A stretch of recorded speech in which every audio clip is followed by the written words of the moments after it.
Mi nombre es Jacqueline Maldonado Martínez, pertenezco a la Universidad México-Americana del Norte y el día de hoy hablaremos de el estudio de un enfermo de la piel bajo la materia de dermatología impartida por el doctor Basilio Briceño.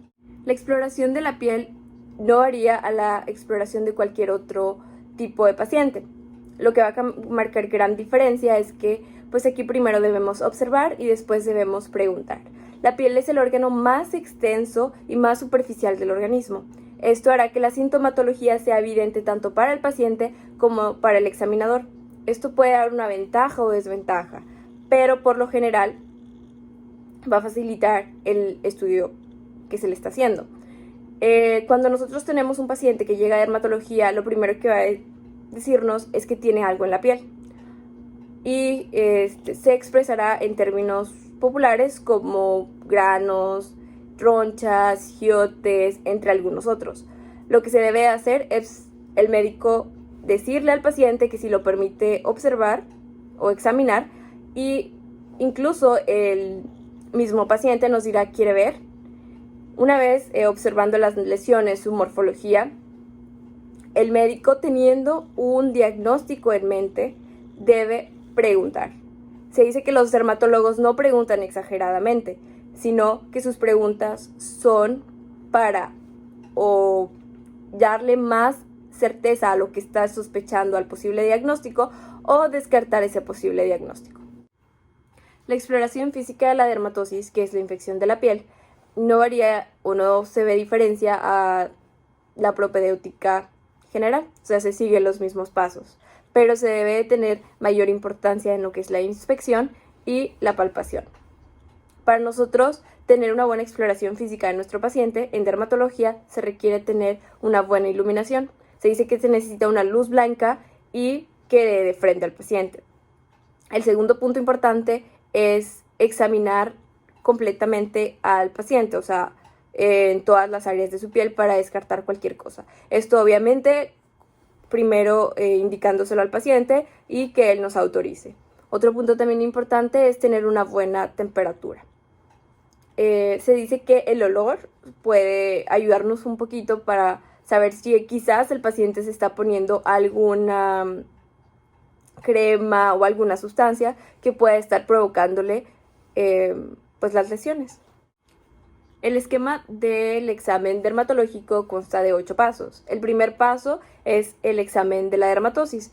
En estos se debe de tener lo que es la topografía y la morfología, que son 2 puntos importantes que ya trataremos más adelante.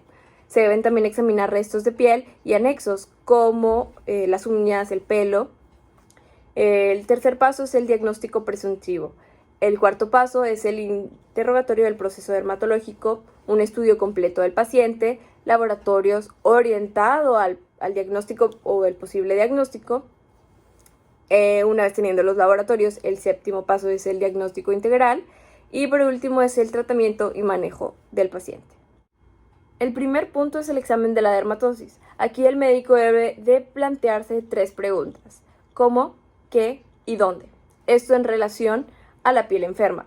El segundo punto es la topografía. Esto va a ayudar al médico a delimitar qué tanta área de piel está afectada por las lesiones.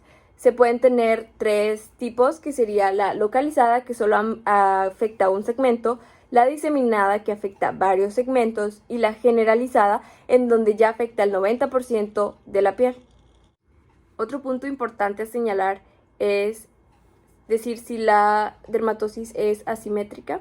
Esto quiere decir que está de los 2 lados del cuerpo y está muy relacionada a factores internos, hematógenos. Si es asimétrica, esto quiere decir que solamente va a estar de un lado del cuerpo, se relaciona más a factores externos. Otro punto también importante es señalar si las lesiones están en partes expuestas, como lo es la cara, el escote en V o la parte del antebrazo, externa del antebrazo o del brazo, que se relacionan a factores ambientales como la radiación. Otro es las partes salientes, que lo podemos relacionar con la psoriasis, o bien si está en los pliegues, que cuando está en los pliegues se puede relacionar con una dermatosis diseminada. Hay dermatosis que son muy características. Aquí tenemos dos ejemplos. Uno de ellos es el lupus eritematoso. Este es muy característico porque en la cara de los pacientes vamos a tener lo que es las llamadas alas de mariposa, que van a abarcar lo que son la parte de la nariz y las mejillas. Entonces ya es muy característico. Otro ejemplo es la escabiasis, que está por lo general en los pliegues de lo que es la mano.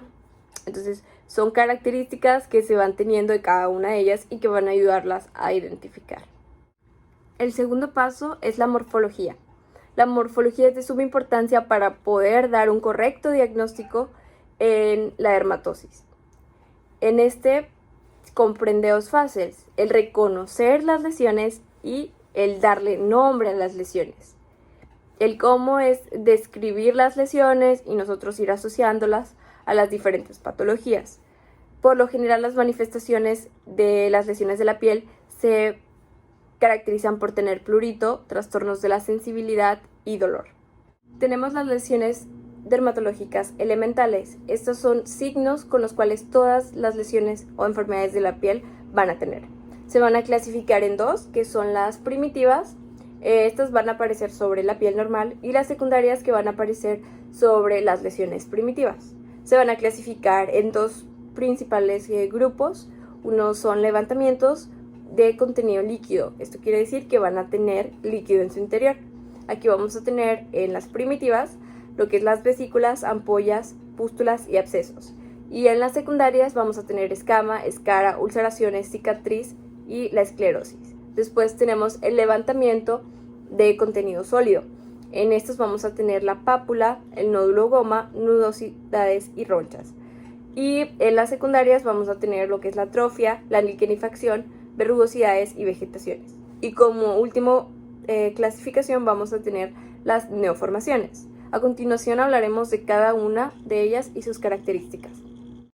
Vamos a hablar de la primera clasificación, que son las manchas. Las manchas son simplemente un cambio de coloración en la piel, pero se pueden clasificar según el trastorno que provoquen. Tenemos las manchas de tipo vascular, que se van a clasificar en dos. Va a ser la mancha eritematosa y va a ser la mancha purpúrica. La mancha eritematosa se va a dar por congestiones de los vasos sanguíneos. Su característica es que si nosotros hacemos presión en alguna de ellas, se va a borrar, por así decirlo, la coloración rojiza. Lo que es la mancha purpúrica es la neoformación de vasos sanguíneos, es provocada por esto. Y si nosotros hacemos presión en ellas, no van a desaparecer. Después tenemos las manchas de tipo pigmentarias. Estas se van a dar por una variabilidad en lo que es el pigmento de la piel. Recordemos que está dado por la melanina. Se pueden clasificar en tres, que es la crómica, en donde va a haber una falta de pigmento y nos va a causar lo que es el vitiligo, que se puede observar en la imagen que hay cambios en la coloración, se ve un poquito más blanca. Después tenemos las hipercrómicas, en donde vamos a tener un aumento en la producción de pigmento, y aquí podemos encontrar la melasma. Esta se va a dar principalmente en mujeres embarazadas y se va a caracterizar por manchas muy cafés en lo que es la frente o en la cara. Y por último, las manchas hipocrómicas, que puede ser por también una disminución en la producción de pigmentos. Y esta se puede observar en la pitiriasis alba. Vamos a tener manchas por depósitos ajenos a la piel. En este encontramos la ictericia. Recordemos que la ictericia se va a dar por trastornos hepáticos, en donde las bilirrubinas van a aumentar y nos van a dar esta coloración amarillenta en la piel. Tenemos también la ocronosis, que va a estar dada por un metabolismo erróneo del ácido melánico, que nos va a dar una coloración como grisácea. Los tatuajes, que también van a cambiar por sus pigmentos la coloración. Y la hemacromatosis, que va a ser por una acumulación de fierro en los tejidos, que también nos va a dar un cambio. Después viene el levantamiento de contenido líquido. Aquí vamos a encontrar las vesículas y las ampollas. Son levantamientos o colecciones de líquido seroso en la superficie cutánea de la piel. La diferencia entre estas dos es que las vesículas van a tener un tamaño de 1, 2, incluso 3 milímetros, pero las ampollas van a tener un tamaño mayor, como se puede apreciar en la imagen, y se le puede conocer como ampollas, bulas o flicteras. Y esta es principalmente la diferencia y como nosotros las vamos a reconocer por el tamaño. Pústulas son colecciones de líquido purulento. ¿Sí? Estas por lo general están en la capa, en las capas córneas, que es en la epidermis. O sea, no son muy profundas. Estas son de unos cuantos milímetros y al desaparecer no dejan ninguna cicatriz. Los abscesos, en cambio, son más profundos y más grandes. Estos llegan hasta la dermis. Entonces, la diferencia. Y si son lo suficientemente profundos, sí dejan cicatriz, como se puede observar en la imagen. Son más grandes, también están llenos de contenido líquido purulento, principalmente por pus y glóbulos blancos. Tenemos el levantamiento del contenido sólido. Aquí se van a afectar las diferentes capas de la piel, desde lo que es la hipodermis hasta la epidermis. Nosotros como médicos debemos de tener en cuenta la clasificación de cada una de este tipo de lesiones. Se menciona en el libro que muchas veces los médicos llaman nódulos a los que son pápulas o pápulas a los que son nódulos, o incluso a los nódulos los llaman así, pero pueden ser nudosidades. Entonces nosotros tenemos que tener bien en cuenta las características de cada uno de ellos para poderlos dar un buen diagnóstico y no nombrarlos erróneamente. Para empezar, las pápulas. La pápula es un levantamiento firme, sólido de hasta 1 centímetro. Esta tiene una evolución subaguda que llega a durar hasta semanas, pero es resolutiva. Este va a ser un infiltrado de células inflamatorias y de linfocitos y va a abarcar desde lo que es la dermis y puede llegar hasta la epidermis, en donde vamos a ver este levantamiento. Otra cosa que marca el libro son las lesiones papuloides, que sí se van a clasificar dentro de estas, pero la característica es que tienen depósitos extraños. Hablando un poquito del nódulo, el nódulo va a ser un levantamiento de igual forma sólido a sí mismo y firme. Va a estar bien delimitado y evoluciona en meses o años. Este es importante mencionar que deja huella. Puede llevarnos a una atrofia o una cicatriz, dependiendo. Es un infiltrado derivado de los histocitos. Los histocitos no son más que células del sistema inmunológico. Tenemos un ejemplo en la imagen y se dice que los histocitos pueden crecer y se le puede conocer como histocitos vaculados, y tenemos también el granuloma tuberculoide, que esto lo vamos a observar mucho en una biopsia, es muy característico. Entonces esto es como a grandes rasgos lo que es un nódulo. Vamos a hablar ahora de la goma, que pertenece también a este grupo. La goma es un nódulo que se reblandece en su centro, como se puede observar en la imagen, y se abre hacia el exterior. Su evolución es crónica y siempre deja una cicatriz. Su estructura histológica es que va a ser un nódulo, pero con contenido supurativo en el centro. Esta es la diferencia entre un nódulo y una goma. La goma tiene un proceso supurativo en el centro. Después tenemos las nudosidades, que es una lesión profunda y que nosotros al palparla el paciente va a sentir dolor y va a estar dura. La causa es un depósito de células polimorfonucleares y linfocitos alrededor del vaso. Y por lo general se presenta en lo que es el eritema nodoso. Las nudosidades son por lo general de esta enfermedad. Ronchas son lesiones superficiales que van a estar mal definidas y que van a tener diferentes tamaños. Esta va a durar unas cuantas horas y no deja cicatriz. Después, otro punto importante es la costra. La costra es un exudado que se seca al aire y produce una concreción del material sólido. En este tipo vamos a tener 3, que va a ser la costra melicérica. En esta va a ser dada por exudado seroso. Este exudado seroso se va a ir a la superficie, se va a secar y va a dar esta característica como color miel, cafecito, que pues sí es lo más característico. Después tenemos la costra hemática, que esto no es nada más que sangre, pero lo característico es que por lo general se da por rascado, porque se rascan las personas y va a ser como puntitos. Y en cambio la costra sanguínea es igual por sangre, pero esta va a ser un poquito más grande y va a estar dada por traumatismos. Hablaremos de escama. Se produce cuando la capa córnea se desprende de un bloque. Vamos a tener 3 tipos. que va a ser la escarlanitiforme, que va a ser placas gruesas, grandes láminas. Y después tenemos la psoriasisforme. Esta va a ser bien característica en la psoriasis. Son placas grandes, gruesas, blanquecinas de aspecto yesoso. Y pues es su principal característica. Después tenemos la pitiasiforme, que van a ser un poquito placas más delgaditas, finas y pequeñas, y se da principalmente en la psoriasis alba. Y después tenemos la ictiosiforme. Estas son placas grisáceas y poligonales que por lo general se dan en la gonodermatosis. Tenemos la escara. La escara simplemente es la caída de una parte muerta de la piel, necrosada, y lo característico es que nos va a dejar una ulceración, como se puede observar en la imagen. Después viene la atrofia. La atrofia es el adelgazamiento total o parcial de las capas de la piel, tanto de la dermis como de la epidermis, y lo característico es que se observa desaparición del vello, disminución de la pigmentación, ya hay como color blanquecina, lisa, con telangiectasias. Esta principalmente se puede observar en la piel de los ancianitos, como se muestra en la imagen. Otras dos lesiones va a ser la liquenificación. Esta se da principalmente por un rascado crónico. El paciente se rasca constantemente y los cuadros o la cuadrícula de lo que es la epidermis se va engrosando, se ve exagerada y nos va a dar el aspecto que se puede observar en la imagen. Esta lesión es una lesión elemental de la dermatitis crónica. O sea, si tú lo observas en algún paciente, puedes imaginar que el paciente está rascándose constantemente, incluso él te lo puede referir. Después tenemos la esclerosis. En esta es el endurecimiento de la piel, puede ser parcial o total. La piel se ve muy característica porque la piel se ve lisa, brillante y endurecida, como se puede observar en la imagen, que se ve como que muy estirada y con poca movilidad.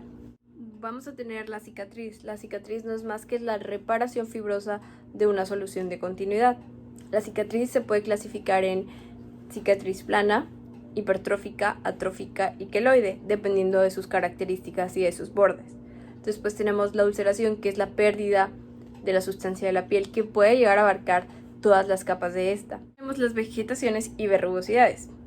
Estas son levantamientos de la piel de aspecto anfructuoso y mamelonado, pero cada una va a tener sus características específicas. Las verrugosidades van a ser de aspecto seco, duro y áspero, y estas aparecen en cualquier parte del cuerpo. En cambio, las vegetaciones son húmedas y malolientes y aparecen en zonas húmedas, como lo es el ano, la vagina y la cavidad bucal. Y por último, las neoformaciones. Estas neoformaciones son lesiones secundarias que tienden a persistir y crecer. Las células aumentan de forma y de tamaño. Es importante mencionar que tienen diferentes formas de presentación. Por lo general se llegan a confundir porque pueden tener aspecto de nódulo, pápulas, ulceraciones, entre algunas otras. Entonces su diagnóstico puede ser un tanto difícil por la manera en la cual se presenta. Pero para su correcto diagnóstico, nosotros como médicos debemos describir el número de lesiones, el tamaño de las lesiones, la forma que tienen, el color, los límites y la consistencia. Esto nos va a hacer poder llegar nosotros a un buen diagnóstico y pues decir qué es lo que tiene el paciente para no poderlo nosotros confundir con algún otro y pues llevar al paciente a un manejo erróneo. Para el diagnóstico presuntivo es muy importante tener los puntos ya mencionados anteriormente: la topografía, la morfología de las lesiones, su sintomatología y un buen interrogatorio para poder descartar o aprobar el diagnóstico o el posible diagnóstico que estamos teniendo. Un ejemplo bien característico es el herpes zóster, que lo vamos a encontrar por lo general limitado al tronco o la parte de la espalda, lo que es el reborde costal de la espalda del paciente. Entonces va a ser bien característico encontrarlo ahí. Entonces es ahí más o menos en donde vamos a ver la topografía, que es de suma importancia en la morfología y la sintomatología del paciente. Entonces es un conjunto que nosotros debemos de ir armando las piezas del rompecabezas para llegar a un diagnóstico correcto. El interrogatorio orientado simplemente son las preguntas que vamos a hacer nosotros para que confirmen nuestro diagnóstico o por el contrario lo rechacen. Es de suma importancia hacer preguntas que vayan hacia el objetivo y no perderse, o sea, no hacer preguntas de más que en realidad no vayan a ayudar a tu diagnóstico. Es importante comprobar el tiempo de evolución del paciente, o sea, cuánto tiempo lleva con estas lesiones.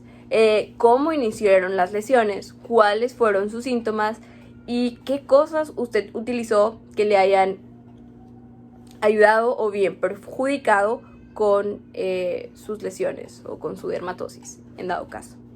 Es importante porque ya nos va a abarcar un poquito más y vamos a nosotros poder saber pues cómo inició, qué síntomas, qué lo agravian, qué lo mejoran. Entonces son puntos importantes.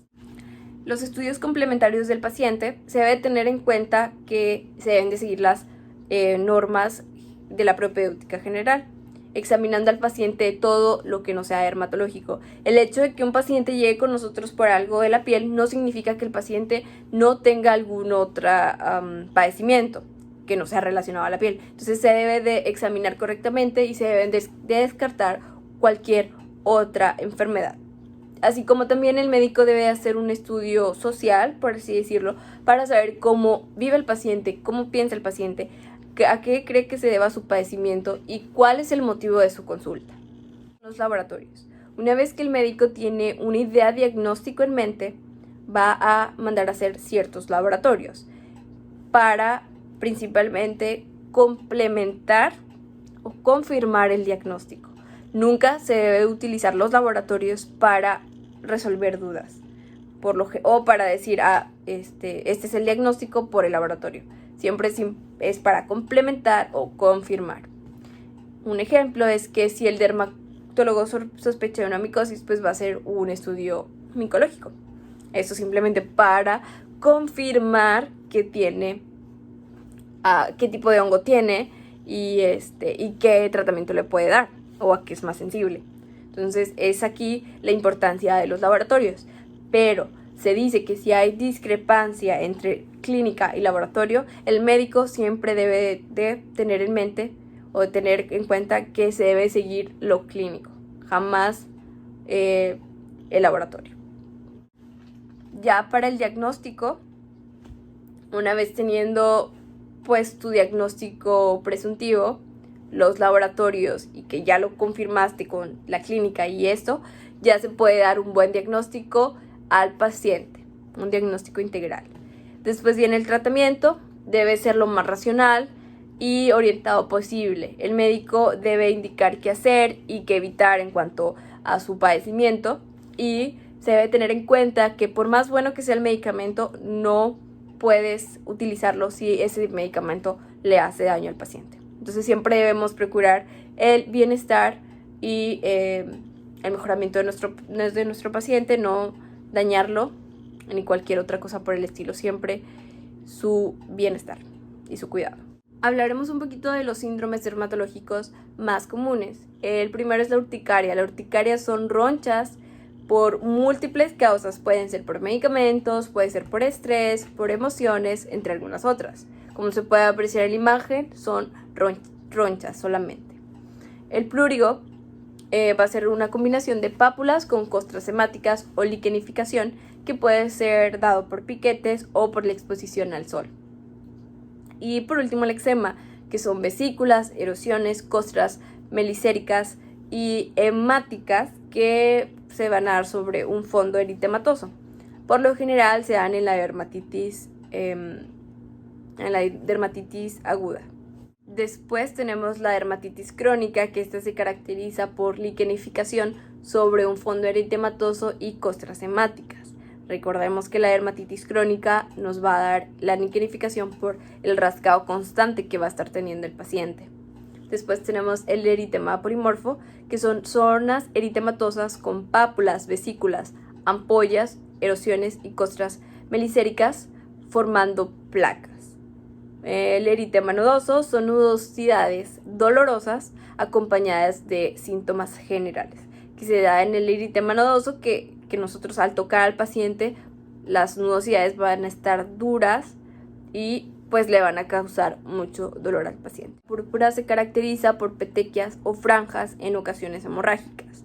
Puede estar en boca, nariz, piel y por lo general son causadas por medicamentos o por algunas reacciones inmunológicas. Por último tenemos la eritrodermia, que es el enrojecimiento del 80% de la piel y a veces cubierta de escamas o puede ser húmeda. Las causas por lo general es por medicamentos o por dermatitis por contacto.